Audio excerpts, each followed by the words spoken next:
Nyai tidak percaya kalau Joshua itu mencemek-cemek itu istri jenderal. Nyai nggak percaya. Masa iya sih Joshua nafsu sama emak-emak gitu loh. Ya, daripada dia cemek-cemek atau melakukan pelecehan seksual kepada emak-emak yang seumuran emaknya, mending dia pakai PSK. Nyai Dewi Tanjung di sini teman-teman apa kabar? Semoga teman-temannya diberikan kesehatan panjang, umur rezeki, amin ya robbal alamin. Teman-teman, seperti biasanya masih ingin mengupas tuntas dan akan membuka fakta kebenaran tentang kasus saudara Joshua yang katanya ditembak mati oleh Barada E dalam kasus pelecehan seksual. Tapi Nyai tidak percaya kalau Joshua itu mencemek-cemek itu istri jenderal. Nyai nggak percaya. Masa iya sih Joshua nafsu sama emak-emak gitu loh. Ya, daripada dia cemek-cemek atau melakukan pelecehan seksual kepada emak-emak yang seumuran emaknya, mending dia pakai PSK. Masih muda, cantik, ya kan? Mungkin masih nafsuin gitu loh. Kalau emak-emak apa, udah turun mesin juga kan? Ya nggak? Apalagi kalau wanita kalau udah beranak 2 atau 3 ya udah turun mesin lah. Mau dirawat seperti apapun ya dalamnya udah hancur gitu loh. Ya bukan, Nyai kadang kesal juga gitu loh. Lalu katanya ada masalah perselingkuhan. Saudara J meniduri, katanya ini mohon maaf ya, istri Kadif Propam ini selingkuh. Ada kameranya. Terlalu banyak gitu loh. Statement-statement liar gitu yang Nyai dengar. Tapi sekali lagi Nyai tidak percaya kalau saudara J ini bersalah. Ada kasus lain yang lebih besar yang diketahui oleh saudara J sehingga harus dia dihabisi agar tidak bersuara. Jadi bukan masalah perselingkuhan, bukan masalah pelecehan, tapi ada kasus lain yang lebih besar lagi dari itu yang ditakuti oleh Kadif Propam, mantan Kadif Propam Ferdi Sambo. Itu yang Nyai lihat dari batin Nyai. Kenapa? Katanya aku dilecehin. Apa yang dilecehinnya apa, Bu? Anda dicemek-cemek yang mana? Buktiin. Diperkosa. Ada nggak hasil visum diperkosanya? Kan ada pasti visum-visum. Ada pemaksaan kepada alat kelaminnya. Tapi kan tidak ada bukti visumnya. Lalu kan dilecehkan Anda di kamar. Lah bagaimana mau dilecehkan, orang baru pulang pergi bersama-sama? Lalu si bapak kan masih ada di sekitar situ. Di rumahnya juga banyak orang. Nggak mungkin Brigadir J ini berani melakukan pelecehan. Nyai nggak percaya. Sekali lagi Nyai bilang Nyai tidak percaya Joshua bersalah dalam pelecehan seksual. Lalu katanya lagi, iya, ini yang Nyai dengar ya kabar-kabarnya.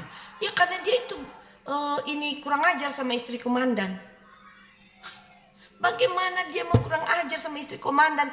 Brigadir J ini aja sedang mengejar karirnya loh. Dia ingin naik pangkat. Begitu dia naik pangkat dia mau nikah dengan tunangannya.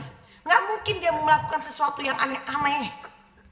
Nggak masuk akal. Yang cerdas dia bikin senarionya yang biar Nyai nggak bisa menelaah gitu loh. Ya, yang cerdas deh gitu loh. Jangan, aduh ini mah kayak drama Korea yang, aduh udahlah Nyai pusing banget dengannya. Cuman Nyai mau bertanya nih kepada si Ibu Putri ya, yang terhormat ya. Anda minta perlindungan kepada LPSK. Pertanyaan Nyai, Anda itu minta perlindungan dari apa? Toh tersangkanya saudara J kan udah mati, ditembak, disiksa, dibunuh. Jadi apa? Minta perlindungan sama siapa? Takut sama siapa? Si ibu ini takut sama siapa? Amarahnya si Joshua. Kalau takut sama arwahnya si Joshua, bukan minta perlindungan sama LPSK, Bu. Tapi minta perlindungan sama kiai atau dukun. Ya, yang berurusan dengan roh-roh gitu ya. LPSK tuh bisa apa menghadapi arwahnya Joshua? Anda takut? Ya udah bicara jujur aja. Apa yang harus Anda tutup-tutupi? Ya, tapi mungkin ya namanya juga dia menjaga nama baik suaminya, tentu ada yang dia korbankan, yaitu kebenaran. Nah, biar Allah Subhanahu wa Ta'ala yang akan membuktikan fakta kebenaran di atas kebenaran. Dan sekali lagi Nyai katakan, apabila betul Brigadir J ini mati ditembak, tapi kenapa di mayatnya itu ada luka panjang segini, ya, dari sini sampai ke perut. Itu luka tembakan, emang dia si pelurunya jalan langsung begini gitu ya. Baru kali ini ada peluru jalan-jalan di perut. Ya.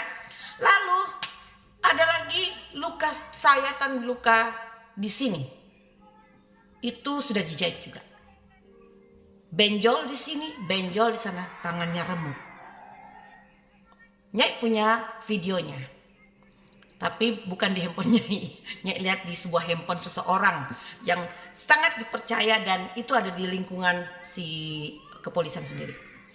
Nah, lalu Nyai mau mengatakan kepada Ibu Putri, apabila Anda punya anak laki-laki diperlakukan seperti saudara J, dituduh, difitnah, dibunuh, disiksa, seperti yang dialami oleh saudara Joshua, apa yang Anda rasakan? Anda seorang wanita melahirkan seorang anak. Bagaimana perasaan Anda sebagai seorang ibu melihat anaknya disiksa, dibunuh, difitnah? Itu saja Nyai katakan. Katakanlah Bu, kebenaran di atas kebenaran. Anda harusnya lebih takut kepada Allah, kepada dosa, pada siksa Allah. Karena mungkin di dunia Anda merasa nyaman-nyaman saja. Tapi ingat, segala perbuatan kita di dunia akan dipertanggungjawabkan di hadapan Tuhan yang Maha Esa. Jadi kesenangan di dunia ini hanya bersifat sementara. Takutlah kepada Tuhan, azab Tuhan Ibu. Anda orang yang beriman, Anda orang yang bertuhan, Anda yang beragama, takutlah akan dosa kepada Tuhan, bukan takut kepada manusia. Sekali lagi Nyai katakan kepada Bapak Jenderal, ingat Pak, kebenaran di atas kebenaran akan terungkap seadil-adilnya. Dan Nyai yakin Allah Subhanahu wa Ta'ala akan menunjukkan kekuatannya di hadapan para penguasa-penguasa yang bersikap zalim kepada rakyat kecil. Nyai pastikan itu. Ingat Bapak Jenderal, katakanlah yang benar di atas kebenaran. Takutlah kepada Tuhan, takutlah kepada Allah Subhanahu wa Ta'ala. Maka Anda akan selamat dunia dan akhirat. Selamat datang kembali di channel Albi Update TV. Kritik keras datang dari Nyai Dewi Tanjung terkait kematian Brigadir Yosua. Nyai Dewi Tanjung tidak percaya kalau alasannya pelecehan seksual yang kemudian mengakibatkan tembak-menembak. Hal itu sangat sulit untuk dipercaya menurut Nyai Dewi Tanjung. Masa sih Brigadir Yosua itu suka sama emak-emak katanya? Mana mungkin Brigadir J itu bisa mencemek-cemek emak-emak katanya gitu. Iya. Jadi Nyai Dewi Tanjung tidak percaya kalau hal itu dilakukan oleh Brigadir J. Tetapi lewat insting Nyai Dewi Tanjung mengatakan bahwa ada kasus yang lebih besar dari itu, kemungkinan yang disembunyikan. Nah, sehingga Nyai Dewi Tanjung berusaha untuk membongkar, memberikan statementnya terkait kasus ini. Ya, seperti kita lihat juga lewat kuasa hukum keluarga daripada Brigadir J, Kamarudin Simanjuntak, menolak semua pengumuman yang dilakukan oleh pihak kepolisian lewat jumpa pers. Apapun tuduhan yang dituduhkan kepada Brigadir J itu sangat tidak logika menurut Kamarudin Simanjuntak.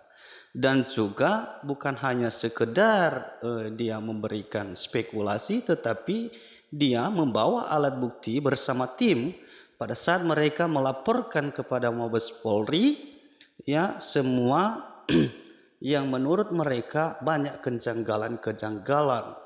Dalam hal ini mereka yakin bahwa pembunuhan ini pembunuhan berencana.